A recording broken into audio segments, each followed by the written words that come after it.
India alert, जुर्म के खिलाफ आवाज।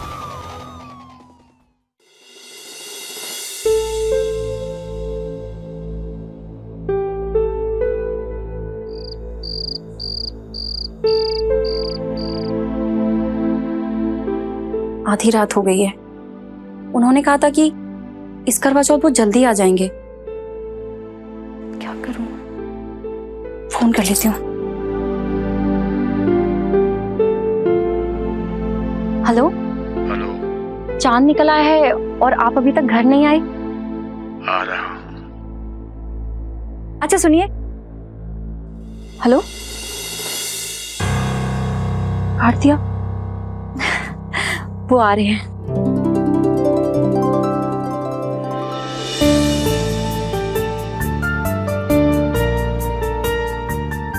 देखना आज जब वो आएंगे ना तो मुझे देखते ही रह जाएंगे, जैसे शादी वाली रात देखते ही रह गए थे।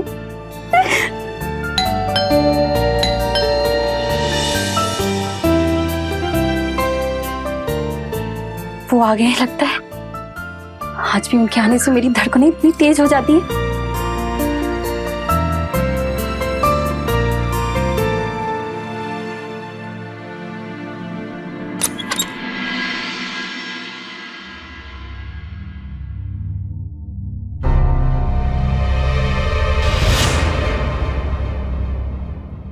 क्या है सास श्रृंगार, क्या है? आज करवा चौथ है ना।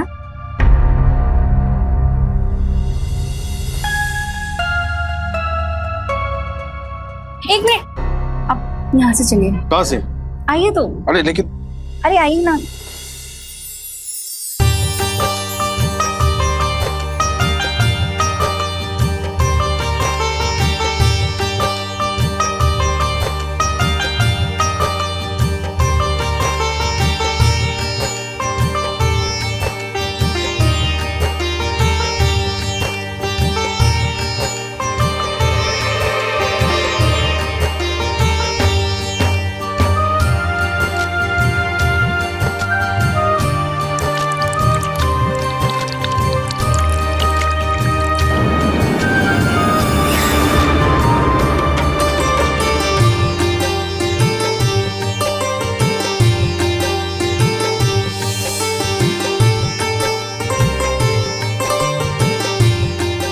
आप जल्दी से तैयार हो जाइए और बाहर आ जाइए, मुझे पूजा करनी है।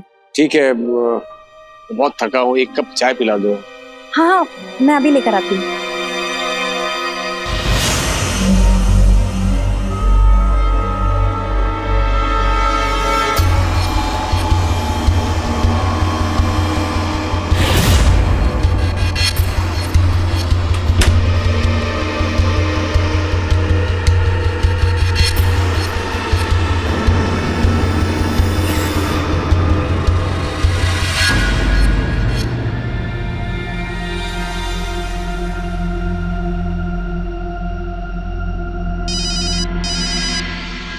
अरे ये तो अस्पताल से फोन आ रहा है, इमरजेंसी नंबर है।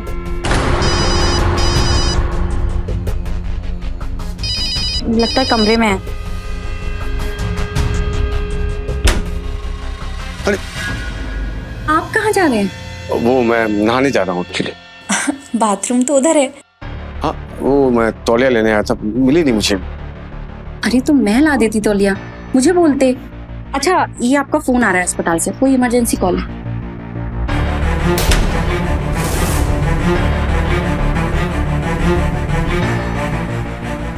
अच्छा सुनो, मुझे हॉस्पिटल जाना होगा, इमरजेंसी है। नहीं नहीं आज करवा चौथ है, आप बिना पूजा किए नहीं जा सकते। और आपको पता है ना, जब तक आप मुझे पानी नहीं पिलाएंगे मैं अपना व्रत नहीं खोल सकती। अच्छा सुनो, तुम जो पूजा करना है तो थोड़ा जल्दी कर दो, क्योंकि मुझे जाना है। और इससे पहले एक कप चाय पिला दो प्लीज। अरे हाँ मैं तो चाय बनने के लिए रख के आई थी, अभी लाती हूँ। ठीक।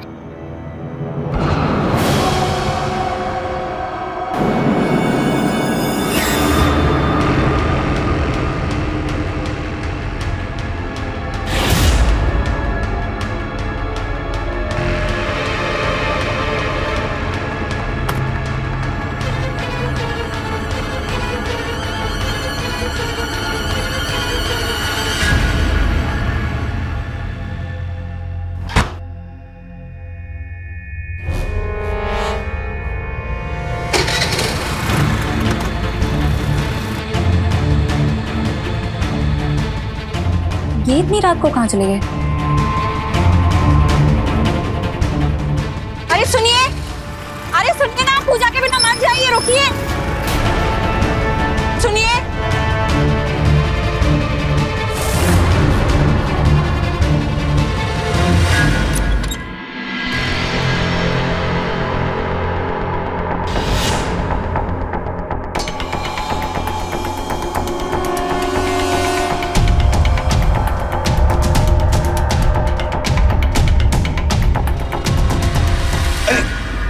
जान, क्या कर रही हो? बताओ तो सही। अभी बताती हूँ क्या कर रही हूँ। अच्छा सरप्राइज? अरे अब बताओ क्या सरप्राइज है? अभी बताती हूँ।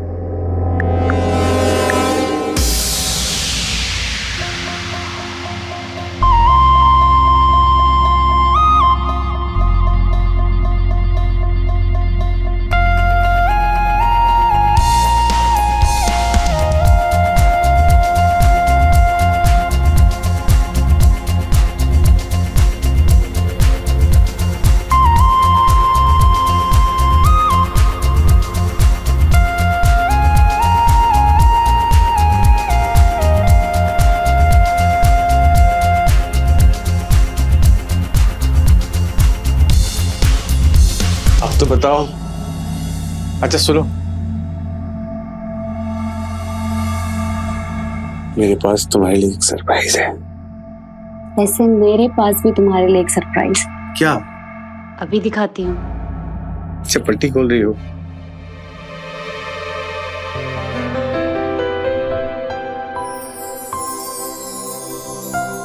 वाह, I'm going mesmerizing. Oh my beauty. आहा, मेरा सरप्राइज। ओहो,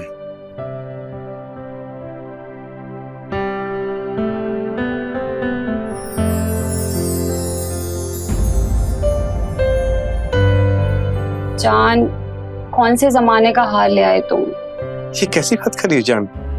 ये हार बहुत महंगा है। जान, जब चीज ही पसंद नहीं आए तो कीमत का क्या करना है? अच्छा तुम एक काम कर दो ना, ये हार बदलवा के मेरे लिए नए डिजाइन का हार ले आओ। ठीक है, मैं इसे चेंज कर देता हूँ। ठीक है। बुरा मान गए मेरे डॉक्टर साहब, अभी आपका इलाज करती हूँ। अरे टिश्यू, ओ क्या कर रही हो? आप नाराज है ना, तो आपको मना रही हूँ। ऐसे बनाते हैं क्या? तो कैसे मनाते हैं?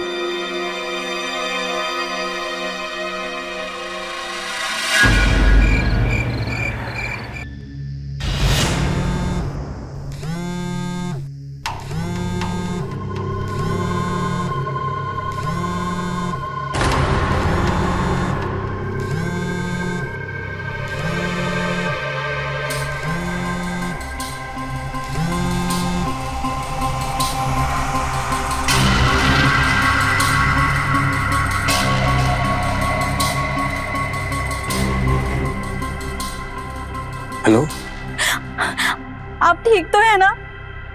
रो क्यों रही हो? मैं आपको कब से कॉल लगा रही हूँ, आप एक भी फोन नहीं उठा रहे मेरा। मैं तो डर ही गई थी कि कहीं कुछ। आप बिना ही पूजा किए घर से चले गए, और ऊपर से आज करवा चौथ भी है। तुम्हें बताया था ना कि इमरजेंसी है हॉस्पिटल में। अभी भी मैंने एक ऑपरेशन किया है। समझती क्यों नहीं हो? अच्छा पूजा कल कर लेना। ऐसा मत कहिए, आज करवा चौथ है, अगर आज पूजा नहीं हुई तो अनर्थ हो जाएगा। आप प्लीज घर पे आ जाइए, वरना मेरा दिल टूट जाएगा। कैसी गवार औरत से पाला पड़ा है मेरा, मेरी बात मानी की नहीं है। अच्छा ठीक है, सुनो मैं आ रहा हूँ।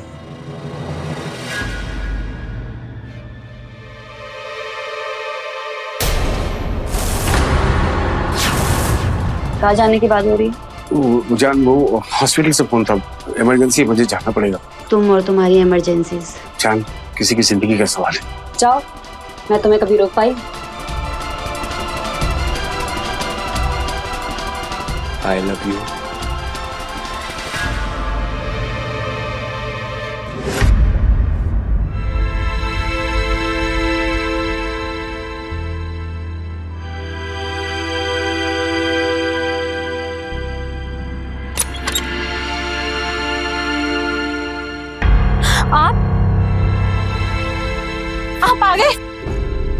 मैं कितनी खुशकिस्मत हूँ, आप मेरी सारी बातें मानते हैं। देखो रागिनी, मैं बहुत थका हूँ, तुम्हें जो कुछ भी करना है जल्दी करो, ठीक है? आप जाके तैयार हो जाइए, मैं पूजा की तैयारी करती हूँ। हाँ ठीक है।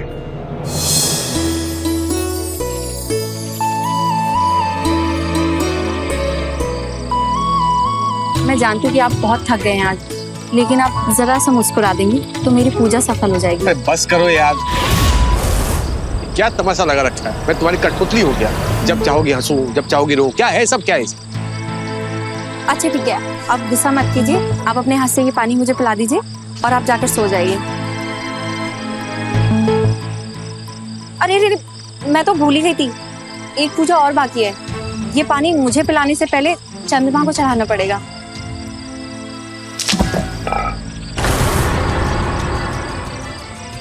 क्या नाटक लगा रखा है तुमने? सुबह से परेड कराई जा रही हो, परेड कराई जा रही हो, ये करो वो करो, वो मत करो, ये करो, बंद करो ये सब। तंग आ गया हूं मैं।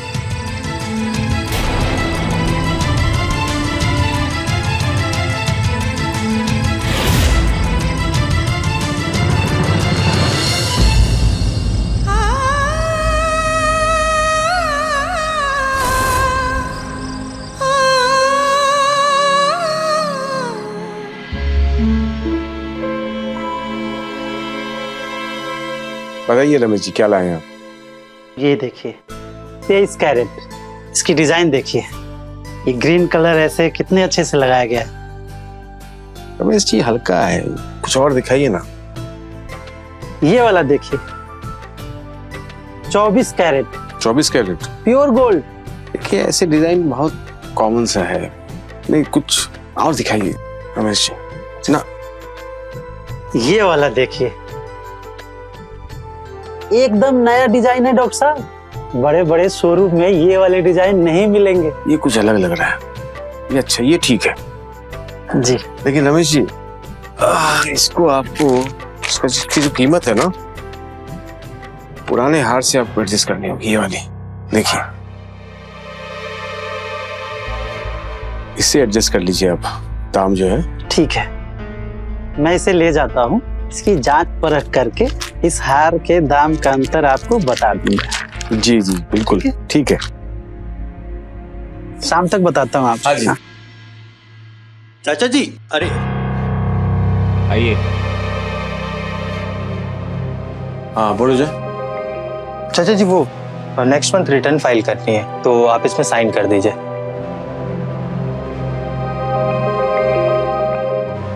चाचा जी, आपसे कुछ बात करनी थी। बोलो। वो एक्चुअली मैं काफ़ी दिनों से आपके खर्चे नोटिस कर रहा था। ऐसा लग रहा है कि आप जैसे दो फैमिलीज के खर्चे उठा रहे हैं। कहीं आप हमसे कुछ छुपा तो नहीं रहे? देखो जय, माना तो मेरे भतीजे हो, लेकिन इस अस्पताल में एक अकाउंटेंट हो सिर्फ, समझे तुम? अगर अपनी नौकरी चाहते हो तो अपने काम से काम रखो तुम। जी चाचा जी। और कि चाचा जी क्या लगा? हाँ? मैं तुम्हारा बॉस हूं यहाँ पर, सर बुलाया करो। जी चाचा जी। क्या? जी सर। चलो चलो। सब बहुत बड़ी इमरजेंसी केस आई है। क्या वो? अपने शहर के एमएलए को हार्ट अटैक आया है, उन्हें फौरन यहाँ पे लेके आ रहे हैं। अंजलि, सबसे पहले तुम ओटी रूम तैयार करो, फिर बाकी चीजें अरेंज कर लो। चलो चलो। Okay sir.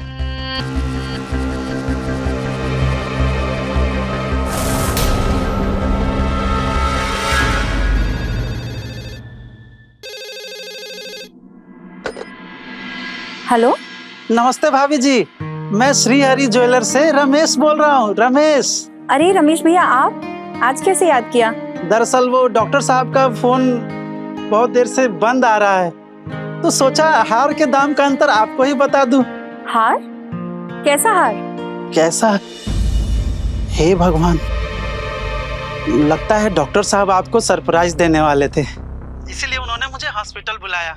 पर अब हार के बारे में आपको बता दिया तो उनके सरप्राइज पे पानी फिर गया। रमेश भैया, अब तो आपने सारी बातें बता ही दी हैं, बाकी की बात भी बता दीजिए। जी, दरअसल डॉक्टर साहब ने आपके पुराने हार को नए हार से बदलने को दिया था, तो उस हार के दाम का अंतर बताना था, जो लगभग 35,000 है। अच्छा ठीक है, मैं उन्हें बता दूंगी। अरे नहीं नहीं भाभी जी, आप मत बताइएगा, नहीं तो उनका सरप्राइज खराब हो जाएगा। मैं ही उन्हें बता दूंगा, ठीक है? जी भैया जी, नमस्ते। नमस्ते।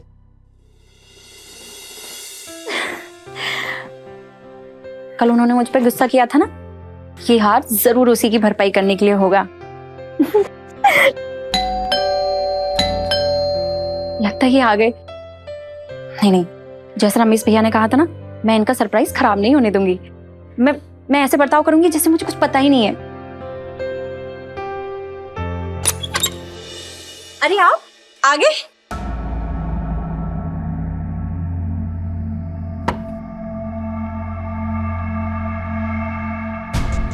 वो आज आपका फोन काफी देर से बंद क्यों बता रहा था? अरे वो हमारे एरिया के एमएलए को हार्ट अटैक आया था, हमारे अस्पताल में एडमिट। हे भगवान, अब वो ठीक है ना? वो अभी ठीक है, लेकिन लगातार प्रेस वालों के फोन आ रहे थे, इसलिए मैंने फोन बंद रखा था। अच्छा, चाय लाऊं आपके लिए? नहीं, मैं नहाने जा रहा हूँ।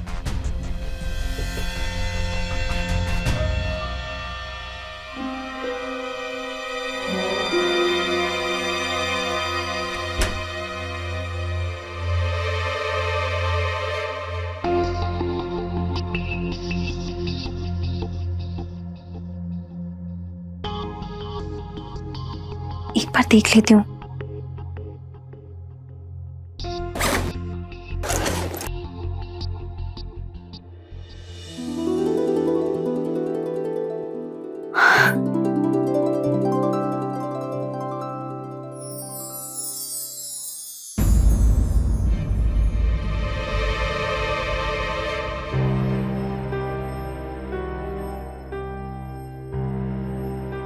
आप फिर से कहीं जा रहे हैं क्या? हाँ, अस्पताल जा रहा हूँ। जब तक एमएलए की तबीयत में सुधार नहीं हो जाता, मुझे अस्पताल में रहना पड़ेगा। फिर आपका खाना? वो क्या है ना कि अस्पताल के कैंटीन में खा लूंगा मैं, ठीक है?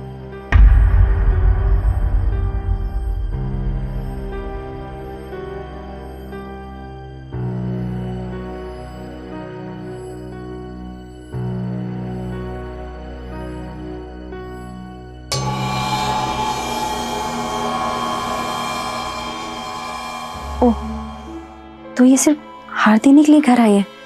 कुछ कहा तुमने? नहीं।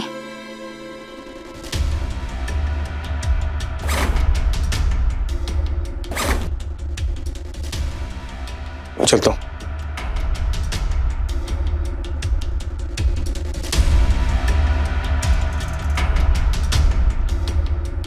आप कुछ भूल तो नहीं रहे हैं ना? नहीं तो क्यों, क्या हुआ? पक्का? एक बार फिर सोच लीजिए। अब बस करो रागिनी, तुम्हारी इस बकवास बातों के अलावा मेरे पास बहुत काम है। डिस्कस्टिंग। हमने तो हार के बारे में याद दिलाने की बहुत कोशिश की, और ये है कि हमारी बातों को अनसुना कर दिए। कहीं ऐसा तो नहीं कि ये हार के बारे में भूल गए हूं, या फिर किसी और के लिए तो नहीं। लेकिन हम इस सच का पता जरूर लगाएंगे। सुनिए सुनिए सुनिए ना, अरे सुनिए तो सही, सुनिए, अरे रुकिए तो भैया। वो स्कूटर का पीछा कीजिए। चलिए चलिए।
कैसा है?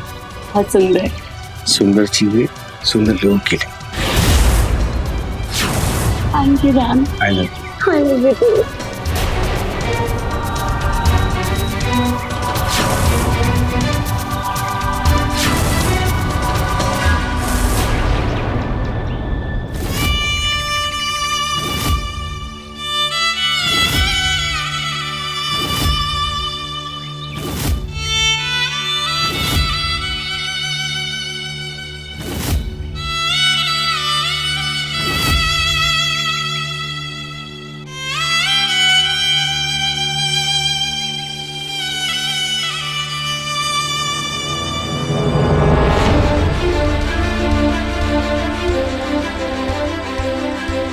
क्या ये कोई बुरा सपना है?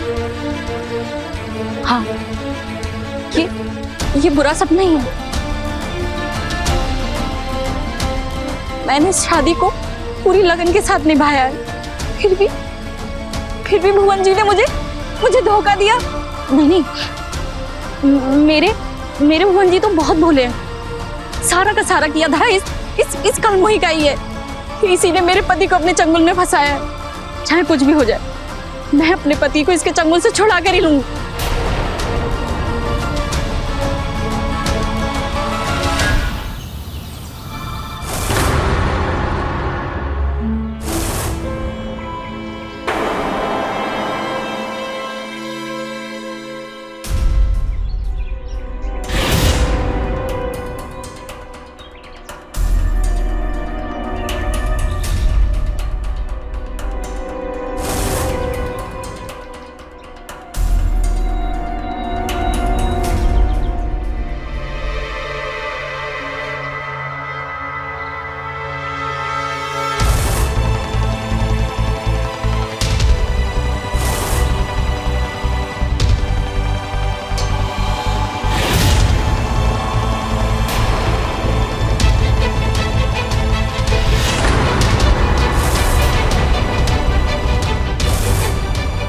तो ये है मेरी सौतन, जिसने मेरे पति को मुझसे छीन रखा है।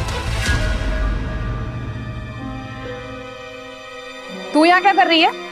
हाँ, काम पे नहीं जाना तुझे? और ये इतना सज धज के क्यों आई है? शादी में नाचने आई है क्या कहीं? चल चल, अब चलेगी भी, चल। अच्छे से समझ लेना कैसे काम होता है। ए जल्दी जल्दी हाथ चला। क्या पूरा दिन पापड़ ही सुखाओगी? हाँ,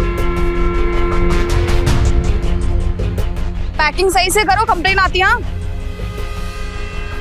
नहीं लग रही हो तुम। पापड़ बनाना आता है?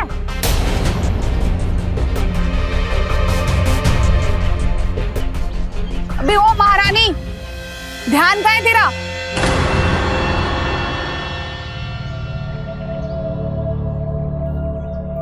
पापड़ बनाना आता है? तेरा पेज भी लाई क्या? हाँ, निकल यहाँ से। मुझे तुझ जैसे कामचोर कारीगर चाहिए भी नहीं। निकल निकल निकल ना। क्या? निकल यहाँ से, निकल। चल बाहर से। छोड़ दो उसे।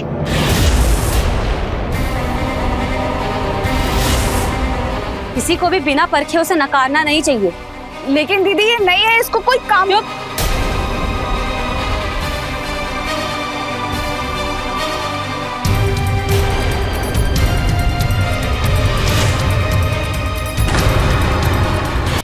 जब मैंने ये काम नया नया शुरू किया था ना, तो लोग मुझे भी नया समझकर मौका नहीं देते थे, जिसकी वजह से मुझे बहुत ही मुश्किलों का सामना करना पड़ा।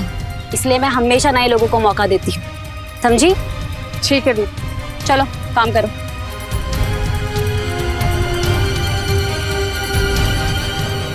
तुम एक काम करो, यहाँ बैठ जाओ। कमला, इसको जरा पैकिंग करना सिखाओ। बैठो। तुम लोग पापड़ तो सही से बनाओ ना।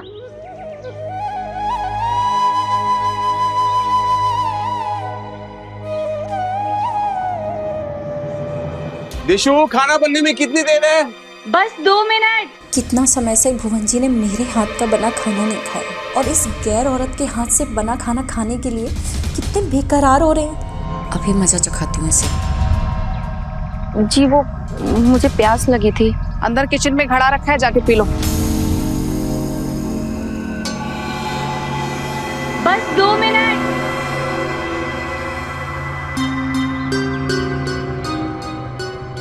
दिशु मेरी घड़ी कहाँ है? अरे वही तो रखी है। अच्छा आप रुको, मैं आती हूँ।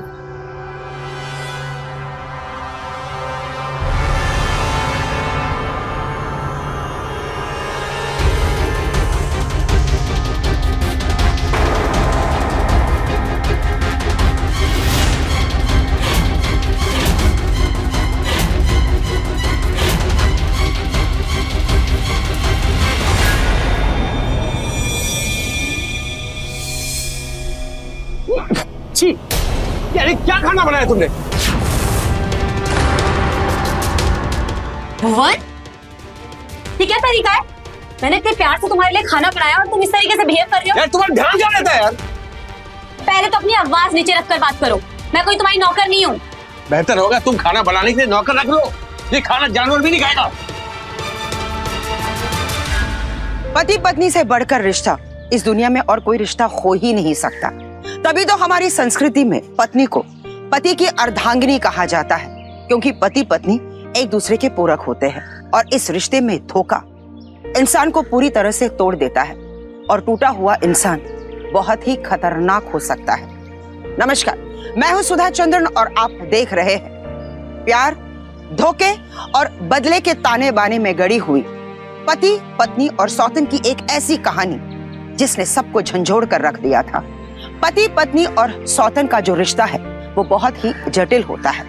किसी भी पत्नी के लिए अपने पति को किसी दूसरी औरत के साथ साझा करने का विचार बहुत ही डरावना होता है। जब भुवन की सच्चाई रागिनी के सामने आई तो मानो रागिनी के पैरों तले जमीन ही खिसक गई हो, मानो रागिनी के अंदर कुछ टूट सा गया हो और रागिनी का टूटा हुआ यही अस्तित्व उसे अपनी सौतन के प्रति घोर क्रोध और नफरत से भर दिया और रागिनी की यही नफरत एक बेहद संगीन जुर्म को आमंत्रण दे चुकी थी।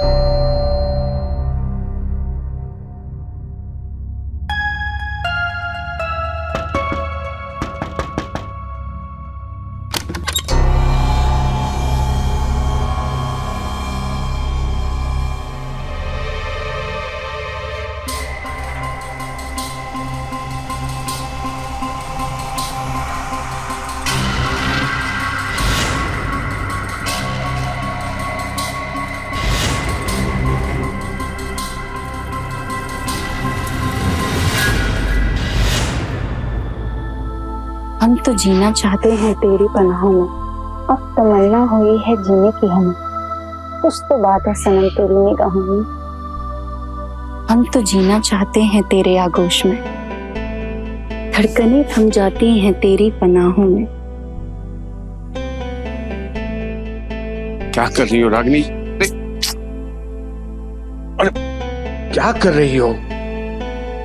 ये मेरा तरीका है तुम्हें तुमसे चुराने का। मैं थक गया हूं। तो मैं हूं ना आपकी थकान को दूर करने के लिए, बस आप अपने आप को मेरे हवाले कर दीजिए। मैंने बोला ना मेरा मन नहीं है। मुझे तो याद भी नहीं आपने मुझे प्यार से कब छुआ था। कहीं कोई और तो पसंद नहीं आ गई ना? क्या आप भूल गए वो अग्नि के साथ फेरे जो हमने साथ में लिए थे? क्या आपको वो खूबसूरत पल नहीं याद? बस करो यार, तुम सुनना चाहती हो ना तो सुनो पहले। तुम एक औरत होने के लायक भी नहीं हो।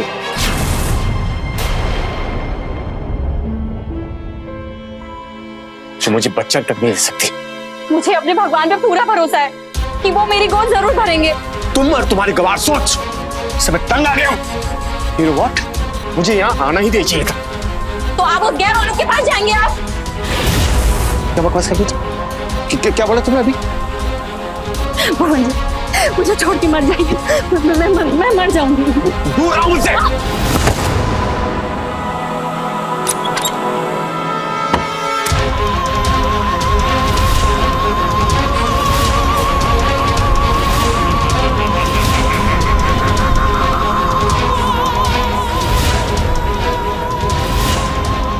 उस चुड़ैल दिशा को मैं छोड़ूंगी नहीं।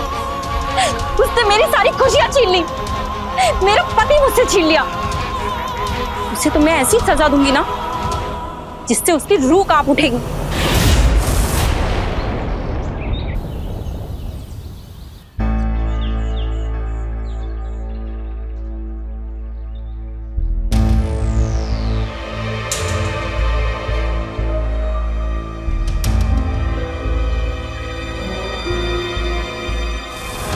थोड़ी कम मिर्ची रखा करो ताकि लोग पसंद भी करें। कंप्लेंट पिछली बार भी आई थी। मैडम वो मुझे प्यास लगी थी। सच में बहुत बड़ी कामचोर है। चल जा।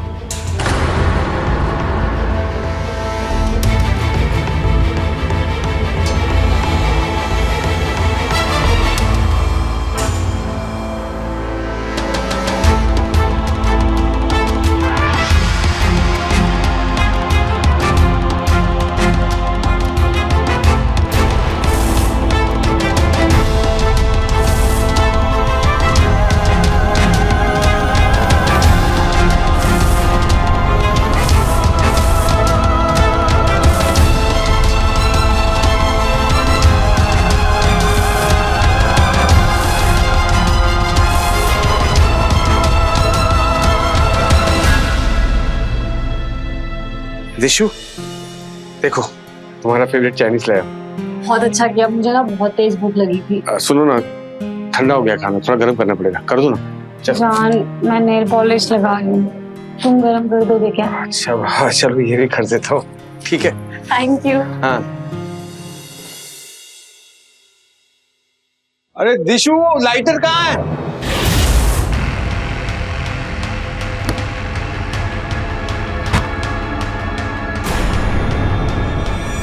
दिशु, लाइटर।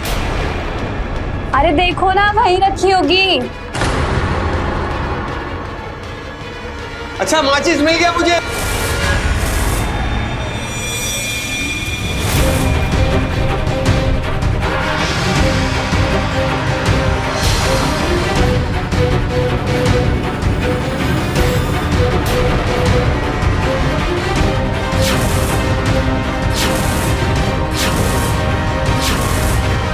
रागिनी, तुम यहाँ क्या कर रही हो? साहब आप इसे जानते हैं? तुम इसे कैसे जानती हो? साहब ये 2 दिन पहले पापड़ बनाने के काम पे लगी है। क्या हो रहा है ये सब? एक मिनट, बोलो रागिनी, तुम यहाँ क्या कर रही हो? एक मिनट।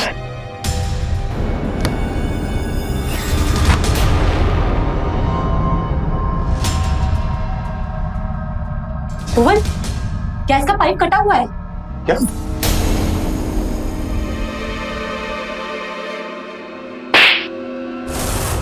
तुम्हारी हिम्मत कैसे हुई मेरी दिशा को नुकसान पहुंचाने की? भुवन, ये सब क्या हो रहा है? ये कौन है? तुम इसे जानते हो क्या? एक मिनट दिशा, एक मिनट। तुम जानना चाहती हो ना मैं तुमसे प्यार क्यों नहीं करता हूँ? जानना चाहती हो तुम? क्योंकि तुम मेरी दिशा के जूती के बराबर भी नहीं हो। अरे कहाँ मेरी दिशा और कहाँ तुम? जाहिल गवार। अरे तुम तो ऐसी औरत हो, औरत कहलाने के लायक तक नहीं। और तो और आज तक मुझे संतान तक दी थी भाई तुम।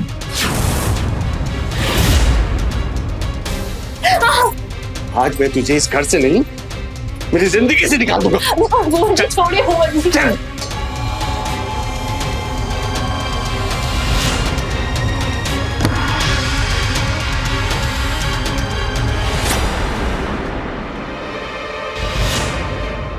वैसे तो मैं तलाक के बाद तुझे आधी प्रॉपर्टी देने वाला था, लेकिन अब तुझे फूटी कोड़ी तक नहीं दूंगा ताकि तू सड़क पर भीख मांगे। भुवन जी,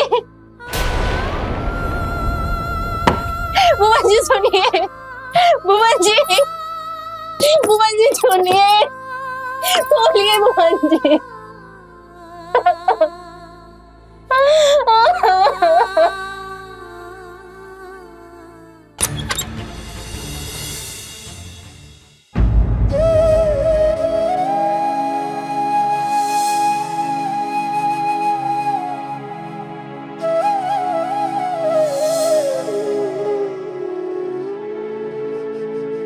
क्योंकि तुम मेरी दिशा के जूती के बराबर भी नहीं हो। अरे कहाँ मेरी दिशा और कहाँ तुम? जाहिल गवार।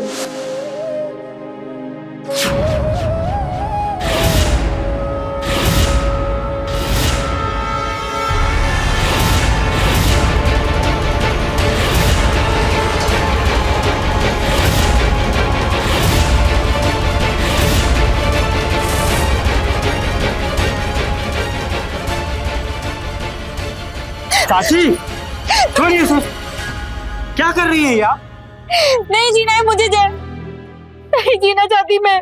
चाची होश में आइए। परेशानियों से हार कर अपनी जिंदगी खत्म कर लेना किसी प्रॉब्लम का सॉल्यूशन नहीं होता है चाची। जय तुम नहीं जानते, तुम्हारे चाचा ने मुझसे सारे रिश्ते खत्म कर लिए। एक गैर औरत के लिए उन्होंने अपनी ब्याहता पत्नी को ठुकरा दिया है। क्या मैं खूबसूरत नहीं हूँ? क्या मैं उनकी बात नहीं मानती? इन सब के बावजूद भी वो मुझसे नहीं, उस औरत को पसंद करते हैं जिन्होंने उस गैर औरत के सामने मेरी बेइज्जती की। क्या ये सही है? लेकिन चाची चाचा ने ऐसा किया क्यों? क्योंकि मैंने उसको जान से मारने की कोशिश की थी।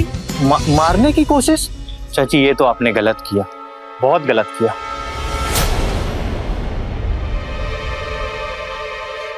चाची अगर मारना ही था तो आप अपने हाथ क्यों गंदे कर रहे हो? किसी पेशेवर की मदद लेते हैं ना।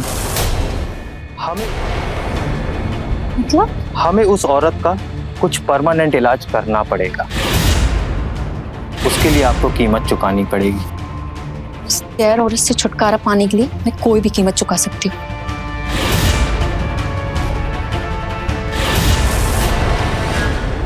दिशा मेरी बात सुनो, मेरी बात सुनो दिशा। हाथ मत लगाना मुझे। तुमने आज तक अपनी शादी की बात मुझसे छुपा करके रखी। मैं बेवकूफ हूं ना कि मैंने तुम पर विश्वास किया। दिशा मैं मानता हूँ कि अपनी शादी से रोकने की बात तुमसे छुपाई, क्योंकि मैं डर गया था कि सच्चाई जानने के बाद तुम मेरी ओर देखती तक नहीं, मुझसे नफरत करती। प्लीज दिशा देखो, इस दुनिया में मैंने सिर्फ और सिर्फ तुमसे प्यार किया। देखो ना कैसे मैंने अपनी पत्नी को तुम्हारे सामने अपनी जिंदगी से निकाल फेंका। क्या ये मेरे प्यार का सबूत नहीं है? रागिनी से तलाक के बाद देखो हम शादी कर रही हैं। सच। भुवन, मैं बस यही सुनना चाहती थी। मैं तुमको बता नहीं सकती कि तुमने मुझे कितनी बड़ी खुशी दी है। ऐसे मेरे पास भी तुम्हारे लिए खुशखबरी है। क्या? हम 2 से 3 होने वाले हैं। क्या? मैं बाप बनने वाला हूँ। ओ दिशा मैं बाप बनने वाला हूँ। ओ दिशा मैं बाप बनने वाला हूँ। ये बात तुम्हें कब पता चली? परसों। दिशा एक काम करो, तुम जल्दी से तैयार हो जाओ। मैं अपने हॉस्पिटल के सबसे अच्छे गायनेक से तुम्हारी ट्रीटमेंट करवाऊंगा, ठीक है? चल तैयार हो जाओ जल्दी जल्दी। कभी कभी हमारे साथ हुई बेइज्जती और नाइंसाफी को हमारे जीवन का कड़वा सबक मानकर आगे बढ़ने में ही समझदारी होती है, क्योंकि जितना अधिक वक्त हमारे साथ हुए धोखे का हम शोक मनाएंगे, उतना ही अधिक क्रोध और नकारात्मकता के काले बादल हमारी बुद्धि और विवेक को ढक लेते हैं। कुछ ऐसा ही हुआ रागिनी के साथ भी, जो कभी एक सीधी सादी गृहिणी हुआ करती थी, लेकिन आज अपने पति द्वारा दिए गए धोखे की जिम्मेदार वो अपनी सौतन को मानने लगी। इसी वजह से इस कांटे को अपने रास्ते से हटाने के लिए रागिनी ने जुर्म का सहारा लिया।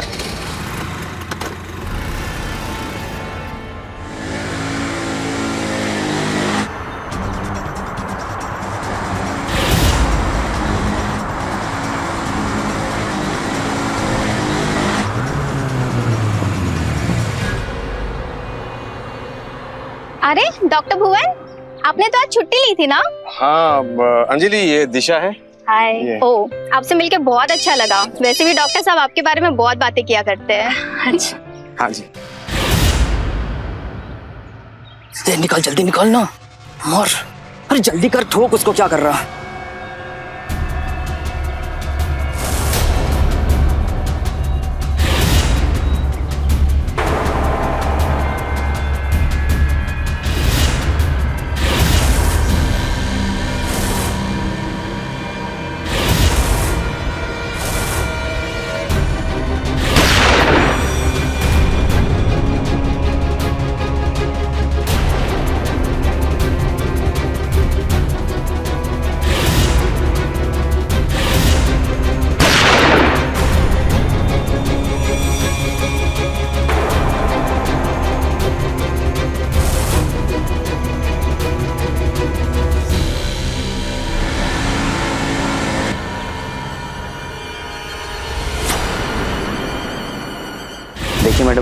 घबराने की जरूरत नहीं है सर, अब ठीक है।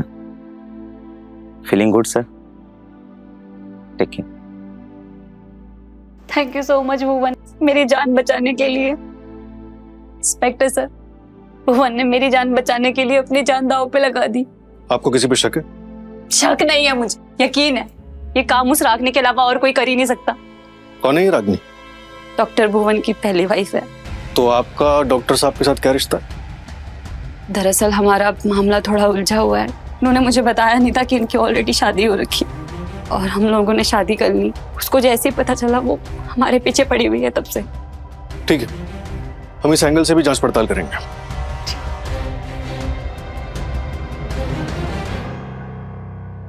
उदय जी, डॉक्टर भुवन इस शहर के जाने माने डॉक्टर हैं, इसलिए मामला हाई प्रोफाइल हो जाता है। हमें हर एक कदम संभाल के रखना होगा। लेकिन सर, बिना सबूत के हम डॉक्टर भुवन की पहली पत्नी पर हाथ कैसे डाल सकते हैं? इसीलिए हमें हर एक पहलू की अच्छे से जांच करनी होगी।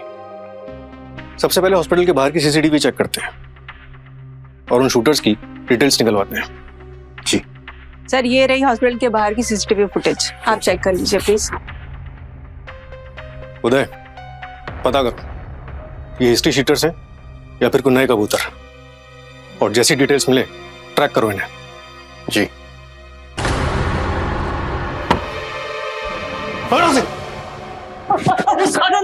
हमने क्या किया साहब? क्या किया?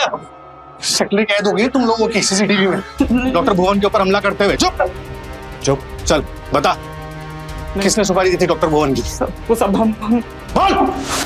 तो डॉक्टर साहब की वाइफ रागिनी ने।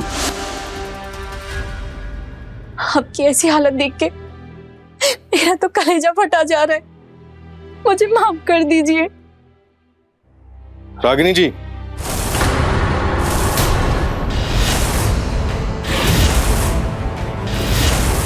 अपने पति पे किए गए जानलेवा हमले के लिए तुम्हें गिरफ्तार किया जाता है।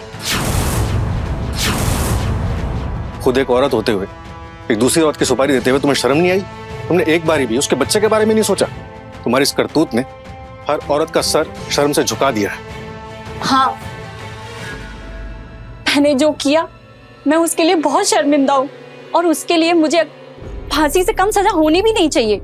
लेकिन मैंने ये सब क्यों किया, इसके पीछे की वजह कोई नहीं जानना चाहता। मैंने ये सब अपने सुहाग को पाने के लिए किया। मैं इनसे खुद से भी ज्यादा प्यार करती हूँ, लेकिन ये तो किसी दूसरी औरत से प्यार करते थे। लेकिन उनसे तो किसी ने नहीं पूछा। सारे सवालों के जवाब सिर्फ एक औरत को ही देने होते, मर्द को नहीं, क्योंकि मर्द तो पति होता है और पति को सारी गलतियां करने की आजादी होती है। मेरी बस इतनी सी गलती थी कि इनकी बदलती हुई जरूरतों के मुताबिक मैं खुद को ढाल नहीं पाई और इसलिए ये मुझसे दूर हो गए और इसी वजह से इन्होंने दिशा को दिल दे दिया, उससे प्यार करने लगे। ठीक है, ले चलिए मुझे।